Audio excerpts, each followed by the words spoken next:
Sa pagpupuri, pagluluwalhati, pagsamba, pagdakilat, pasasalamat sa ating mahal na Panginoong Hesus. Nagbibigay po ako ng dobleng paggalang at pagrespeto po at patuloy na pag-alaala sa mga ginuntoang turot aral ng ating beloved Pastor Wildy Almeda at beloved Assistant Pastor Lina C. Almeda. And I give greetings and respect also po to their beloved children and sa inyo po mga minamahal. Magandang gabi po, mapagpalang gabi. Una at sigit sa lahat po nagpapasalamat ako sa mahal na Panginoon sa pagkakataon po ito na mapasalamatan ko po siya. Mataas ko po ang pangalan niya. Maraming salamat po sa mahal na Panginoong Hesus.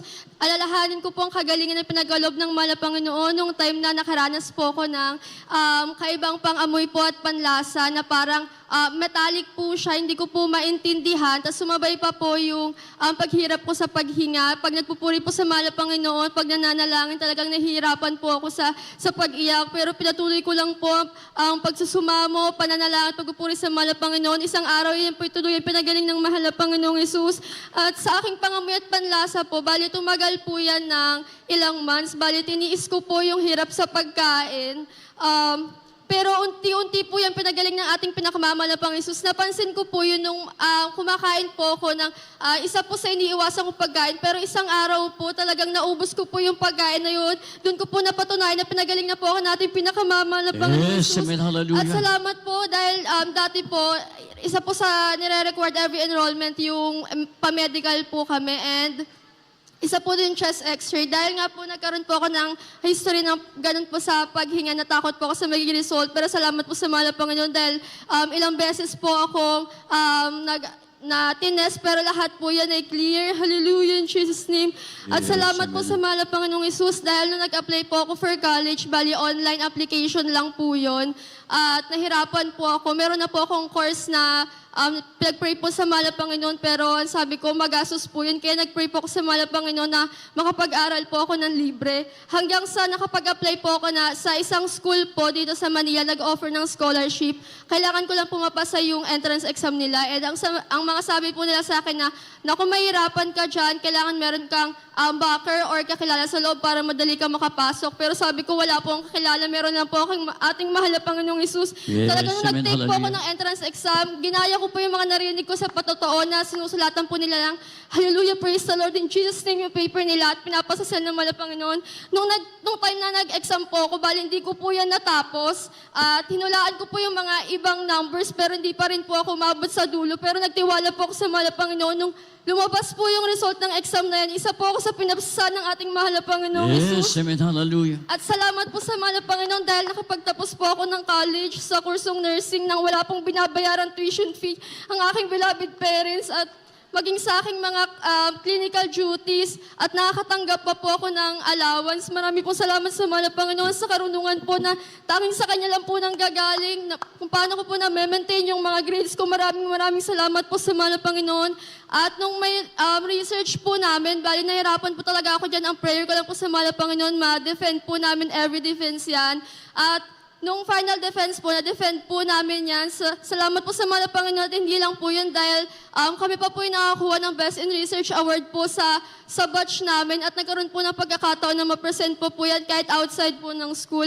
Pinapasalamat ako sa mahal na Panginoon karunungan po na ipinagkaloob niya sa akin at sa aming mga kagrupo at bawat paghipo niya po sa puso nila na payagan po ako na hindi makasama every time na may meeting po pag Sunday kasi sabi ko dadalo po ako at sabi ko pagdadasal ko na lang po yung aming research at hindi po ako binigo ng mahal na Panginoon. Sobra pa po sa hiniling ko ang binigay niya kaya maraming salamat Yes, po. amen, hallelujah, hallelujah.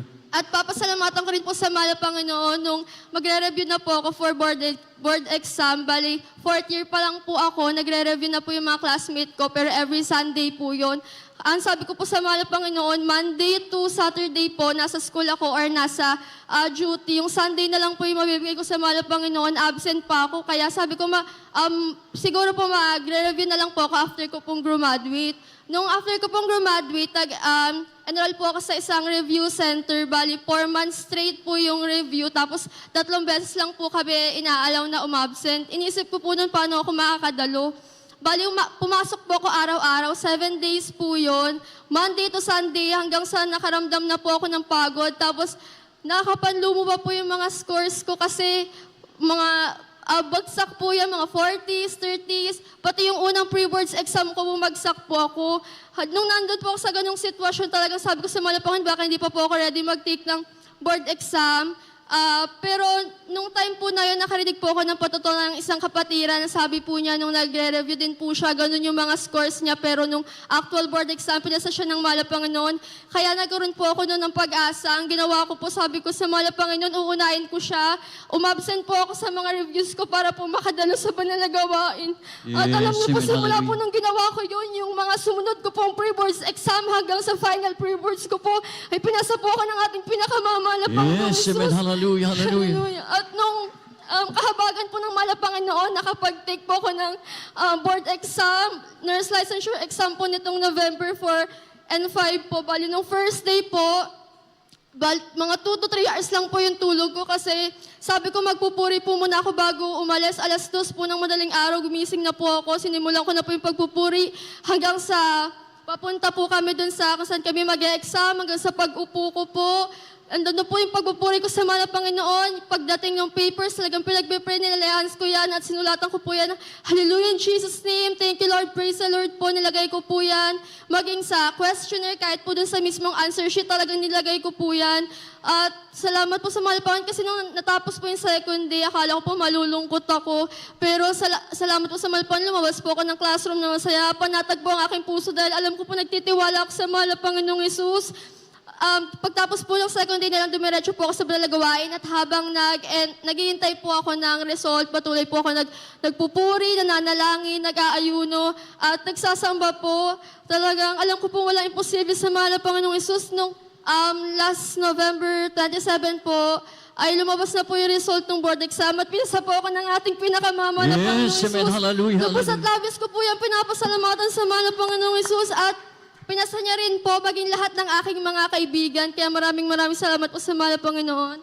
At share ko lang din po yung kahapon lang po nangyari. Bale, nag-celebrate po kami ng mga kaibigan ko. Kumain po kami sa labas. Tapos, yung isang pong kaibigan, tapos na po kami kumain, pumunta kami sa pupuntahan namin na next. Sumakay po kami ng jeep. Pagbaba namin, napansin niya na nawala na po yung wallet niya. Hindi niya po alam kung nalaglag sa jeep or naiwan niya kung saan. Sa panahon po ngayon talagang mahirap na po, parang imposible na mabalik po sa kanya yun. Pero sabi ko, mag-pray lang tayo na maibabalik sa kanya yan. Kasi po yung wallet niya, nandun po yung IDs, yung cards, yung may pera po, at saka yung medyo may pagkamahal daw po yung wallet niya at baka pagalitan siya. Pero napakabuti po ng Malapangan. Kahit sa ganung bagay po, pinakita niya po yung kabutihan niya. Bago po matapos yung gabi na yun, may nag-message po sa kanya sa social media niya na nagsasabi na sila daw po yung nakapulot ng wallet, ibabalik daw po nila.